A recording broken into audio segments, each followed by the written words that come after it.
దేవుని నామానికి మహిమ కలుగును గాక. ప్రియ దేవుని బిడ్డలారా, పరిశుద్ధ గ్రంథం నుండి లేవీ కాండము 26వ అధ్యాయము 21వ వచనాన్ని చదువుకుందాం. మీరు నా మాట విననొల్లక నాకు విరోధముగా నడిచిన ఎడల నేను మీ పాపములను బట్టి మరి 7 మిమ్మును బాధించెదను. ఒక్కోసారి మనల్ని చూసి మనం చాలా దిగులు పడతాం.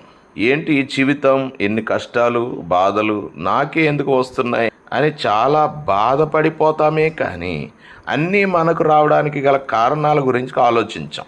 మన కష్టాలకి బాధలకు కారణం దేవుడు మనకి ఇచ్చిన స్వేచ్ఛ. మన హృదయంలో పుట్టే చెడ్డ ఆలోచనలను మనం నియంత్రించుకోలేక వాటిని అమలు చేయడం వలన మనకు సమస్యలు తలెత్తుతూ ఉన్నాయి. దేవునికి వ్యతిరేకంగా చేసే పనులన్నిటిని బట్టి మన కష్టాల్లో పడతాం. మనకు ఏ కష్టం వచ్చినా బాధ వచ్చినా అవి మనకు దేవుని దగ్గర నుండే వస్తాయి. ఈ కష్టాలు బాధలు రావడానికి 2 కారణాలు ఉంటాయి. ఒకటి, దేవునికి అవిధేయతగా జీవిస్తూ మనం చేసే పాపాలకు శిక్షగా వస్తాయి. రెండవది, మనం దేవుని బిడ్డలుగా జీవిస్తున్నప్పుడు మనలను పరీక్షించడం ద్వారా విశ్వాసంలో బలపడడానికి వస్తాయి. నా ప్రియ సహోదరా సహోదరి, మనకు ఎప్పుడు కష్టం వచ్చినా బాధ వచ్చినా దేవునికి వ్యతిరేకమైన పని ఏమైనా చేశామేమో అని పరీక్షించుకోవాలి. దేవుని మాట వినకుండా ఆయన ఆజ్ఞ ప్రకారం జీవించని వాళ్ళకి ఎలాంటి శ్రమలు వస్తాయో దేవుడు చెప్పాడు. లేవీ కాండం 26వ అధ్యాయం 14వ వచనం నుండి చూస్తే, మీరు నా మాట వినక నా ఆజ్ఞలన్నిటినీ అనుసరింపక నా కట్టడలను నిరాకరించిన ఎడల మీ కన్నులను క్షీణింపజేయునట్టియు ప్రాణమును ఆయాసపరచునట్టియు తాప జ్వరమును క్షయ రోగమును మీ మీదకి రప్పించేదను. మీరు విత్తిన విత్తనములు మీకు వ్యర్థములగును. నేను మీకు పగవాడునగుదును. మీ శత్రువుల ఎదుట మీరు చంపబడెదరు.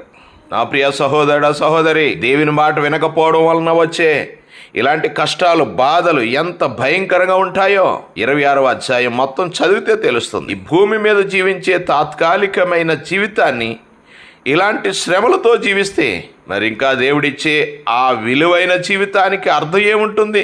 నా మాట విను అని మన పిల్లలతో మనం ఎందుకు చెప్తాము? వాళ్ళ భవిష్యత్తు బాగుండాలనే కదా. దేవుడు కూడా నా మాట వినండి అని మన భవిష్యత్తు బాగుండాలనే చెప్తాడు. అంతేగాని మన కష్టాలు బాధలు పడాలని కాదు. నా ప్రియ సహోదర సహోదరి, ఈ లోక భోగాలు అనుభవించాలన్నా తపనతో దేవుని మాట వినడానికి మన మనసు అంగీకరించదు. ఎవరి జీవితాలలో అయితే దేవుడు ఉండడో ఆ జీవితాలు నరకప్రాయంగా ఉంటుంది.